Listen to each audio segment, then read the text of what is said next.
남북정이 TV.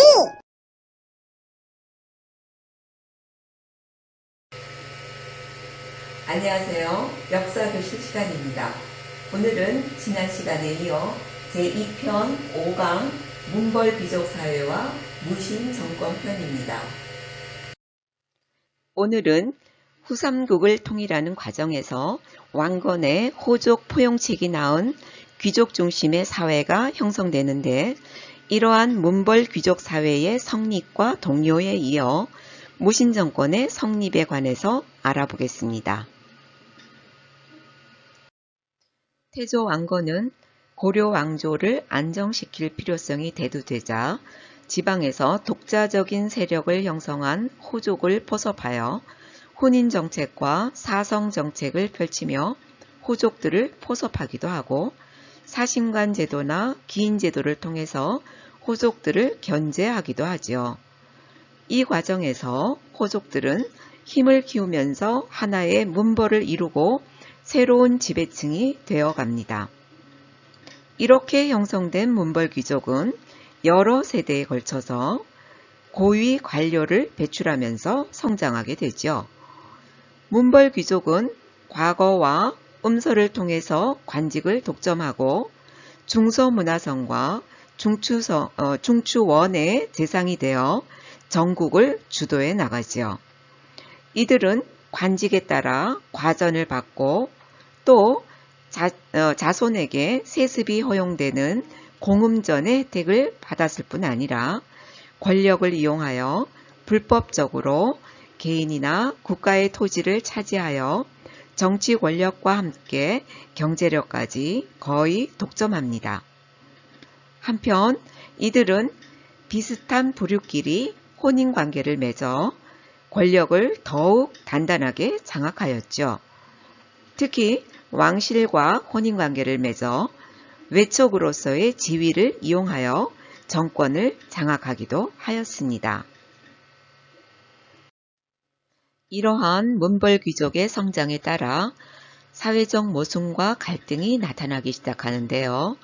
과거를 통해서 진출한 지방 출신의 관리 중에서 일부는 왕에게 밀착하여 왕권을 강화하고 보좌하는 측근 세력이 되어 문벌귀족과 대립했지요. 이자겸의 난과 묘청의 난은 이들 정치 세력 간의 대립과 갈등이 표면으로 드러난 사건입니다. 과거제를 통해서 올라온 대표적인 사람은 예종 때의 한한인이고, 문벌귀족의 대표적 문벌은 경원이 씨를 들 수 있는데, 이 경원이 씨는 왕의 외척이 되어 무려 80여 년간 정권을 잡았지요. 그럼 여기서 경원이 씨의 계보를 알아보겠습니다. 경원이 씨 이자연은 세 딸을 문종의 왕비로 보냈고, 아들 이호의 딸, 소녀딸이지요. 이호의 딸을 순종의 비로 보냈고, 아들 이정의 딸, 이석의 딸, 조카의 딸을 선종의 비로 보내서 그중 이석의 딸인 사숙태우는 14대 헌종을 낳았죠. 그리고 손자인 이자겸은 딸을 예종의 비로 보내서 인종을 낳았고, 또 다른 딸 2명을 인종의 비로 보내서 매간매직, 수뢰 등을 통해서 재산을 부정축제로 했죠. 또 국왕이나 태자의 생일에만 붙이는 절을 자신의 생일에 붙여서 인수절이라 했을 정도로 위세를 떨쳤습니다. 이렇게 경원이 씨는 문종 때부터 인종 때까지 80여 년간 정권을 잡았고, 이자겸은 예종과 인종 때에 거듭 외척이 되어 그의 세력이 왕권을 능가하게 됩니다.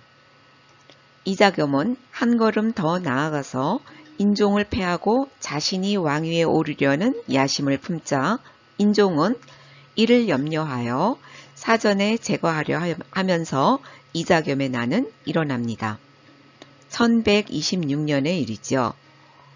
이에 이자겸은 척준경과 더불어 군대를 이끌고 궁궐에 침입하여 불을 지른 다음 인종을 가두고 독살하려고까지 하였죠. 그 후 이자겸과 척준경 사이가 벌어지자 왕은 척준경을 달래어 이자겸을 제거하였고 얼마 후 척준경도 정지상의 탄핵으로 축출되고 맙니다. 이렇게 하여 경원이 씨 세력은 완전히 몰락하고 맙니다. 이 이자겸의 난의 결과로 문벌귀족은 붕괴되기 시작하지요. 이자겸의 난으로 왕의 권위가 실추된 데다가 궁궐이 불타고 민심이 불안해지자 지덕이 쇠한 개경 대신에 지덕이 왕성한 서경으로 수도를 옮겨야 한다는 서경천도의 여론이 일어납니다. 이에 묘청 등은 서경천도를 적극 추진하여 서경의 대화궁이라는 궁궐을 짓게 하고 칭제 건원과 금국정벌을 주장하지요. 여기에는 풍수지리설을 이용하여 보수적인 개경의 문벌 귀족 정치 틀에서 벗어나 서경에서 자주적인 혁신 정치를 시행해 보려는 의도가 담겨 있었으나 당시의 실권자였던 김부식을 비롯한 개경파는 정권의 유지를 위하여 서경천도와 금국정벌을 반대하였습니다. 이와 같이 대립이 계속되어 서경천도가 불가능하게 되자 묘청을 비롯한 서경파는 서경에서 대위국이란 나라를 세우고 연호를 천계라 하며 난을 일으킵니다. 1135년의 일이고요. 그러나 이 난은 김부식이 이끈 관군의 공격으로 진압됨으로써 서경천도운동은 실패로 끝나고 말지요. 묘청의 서경천도운동은 문벌 귀족 사회 내부의 분열과 지역 세력 간의 대립, 풍수지리설이 결부된 자주적 전통 사상과 사대적 유교 정치 사상과의 충돌, 고구려 계승 이념에 대한 이경과 갈등 등이 얽혀서 일어난 것이었습니다. 이렇게 이자겸의 난과 묘청의 서경천도운동은 귀족 사회의 패당과 모순을 드러내면서 이후 정권을 장악한 김부식 등 보수적 문벌 귀족들은 자신의 세력을 더욱 강화하여 문신 위주의 문벌 귀족 체제를 굳혀 나감으로써 마침내 무신정변이 일어나는 배경을 만들게 되었습니다. 이렇게 동료를 거듭하던 문신 중심의 문벌 귀족 사회는 무너지고 의종 때 일어난 무신정변으로 무신정권이 성립됩니다. 무신정권 성립의 배경으로는 의종의 총애를 받던 문신들이 무신을 멸시하여 무신들의 반감이 커졌고 일반 군인들도 전투와 노역에 시달린 데다가 군인전도 제대로 지급받지 못함으로써 생활고를 겪게 되어 불만이 쌓이고 있었죠. 이와 같은 배경으로 마침내 의종의 보현원 놀이를 틈타서 무신들이 1170년 정변을 일으킵니다. 이때 정중부 등은 다수의 문신을 죽이고 의종을 폐위하고 거제도로 귀양 보낸 후 명종을 추대하지요. 무신정변으로 문신 중심의 정치 조직은 그 기능을 상실하고 무신 중심의 독재 정치가 나타나게 되었죠. 정치 경험이 없이 집권하게 된 무신들은 중방을 중심으로 무단적 정치를 실시할 수밖에 없었습니다. 그리고 무신들은 주요 관직을 독점했을 뿐만 아니라 다투어 토지와 노비를 늘려갔으며 저마다 사병을 길러 권력 쟁탈전을 벌였죠. 즉 경대승이 정중부를 죽이고 정권을 차지하였고 그가 경호기관인 도방을 두고 권력을 휘두르다 병사하자 그 뒤를 이어 천민 출신인 이응민이 정권을 잡았습니다. 그러나 그도 얼마 안 가서 최충원 형제에게 피살되는 등 혼란을 거듭했죠. 무신정변 이후 무신들이 정권을 독점하자 명종 때에는 동북면 병마사 김보당이 의종의 보기를 꾀하고 난을 일으킨 데 이어 서경유수 조이총 등이 지방군을 이끌고 중앙의 무신정권에 반대하여 난을 일으켰습니다. 천민과 노비들은 신분해방을 외치며 봉기하였는데 공주 명학소에서 일어난 망이 망수위의 난이 대표적이죠. 최충원은 정권을 잡자 강력한 전제정치로 정권의 안정을 다짐으로써 무신정권 초기의 혼란을 수습하여 4대 60여 년간의 최씨 정권이 유지될 수 있는 기반을 마련할 수 있었습니다. 최씨 정권의 최고 집정부에 구실을 한 기관은 교정도감이었죠. 최충원이 설치한 이후 역대 최씨 집권자들이 교정도감의 장관인 교정별감이 되어 권력을 장악하였습니다. 최충원은 또 자신의 신병 경호를 위해 도방을 설치하였는데 이는 삼별초와 함께 최씨 정권을 유지하는 군사적 기반이 되었습니다. 한편 최충원의 사노였던 만적이 신분해방을 외치며 개경의 노비들을 규합하여 걸게하려던 사건은 집권 무신 세력에게 큰 충격을 주었죠. 최충원의 아들 최우는 독자적인 인사행정기구인 정방을 자택에 설치하여 문무관의 인사권을 장악하기도 하였습니다.